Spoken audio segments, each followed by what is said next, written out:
প্রজন্ম যে মাছগুলা, দেশি যে মাছগুলা, আসলে এই মাছগুলা পাওয়া যাচ্ছে না, বিলুপ্তির পর্যায়ে হইতেছে।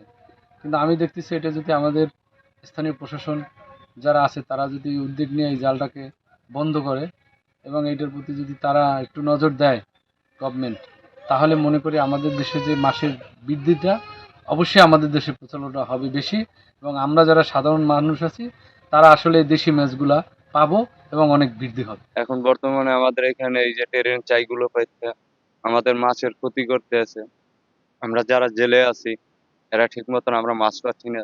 দেখা যায় একদিন 200 টাকার পাইতেও পারি, আবার নাও পাইতে পারি। এখানে আমরা জেলেরা যে অবস্থা, এখন প্রায় না খাওয়ার অবস্থায় আছে। অনেক টাকা দেয় না, কিস্তিতে টাকা আনা আছে, কেউ সুদে টাকা। তাই আমাকে চলতে বড় কষ্ট হয়। যেমন এই ট্রেন চাই পাইতে মাছের ক্ষতি করতে আছে, পোনার ক্ষতি করে।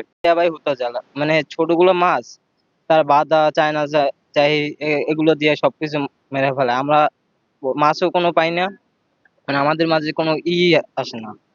এটি সরকার যে নিষিদ্ধ করলো তারা তার মানে না। জালগুলোর পাতে এর লাগি আমরা মাছ পাইতে আছি না। বহুত দিন পর আজকে একটু মাছ পাইছি, প্রায় 1-1.5 মাস আগে একটু পাইছি, আর এই একটু পাই না। এই চায়না জাল পাততে আমরা মাছ পাই না, চায়না জাল পাতলে, কারণ ওই আর সব পোনারা ধরিয়ে ফেলায়। চায়না দুয়ারি যে জাল ব্যবহার করে জেলেরা, আসলে এটা সমাজের জন্য খুব ক্ষতিকর। আমাদের এই চায়না দুয়ারি জাল যেভাবে সমাজে ছড়িয়ে ছিটিয়ে পড়তেছে, তাতে দেখা যাচ্ছে দেশীয় প্রজাতির মাছ আজকে বিলুপ্তির পথে। তো এই বিলুপ্তির কারণে আজকে আমরা দেশীয় মাছ পাচ্ছি না, সাদা মাছ কিনে খাওয়া লাগতেছে, যা মানুষের জন্য আসলে সেই সাদা মাছে যে রকমের সার ও কীটনাশক ব্যবহার করা হয়, যা মানুষের জন্য অসম্ভব ক্ষতিকর।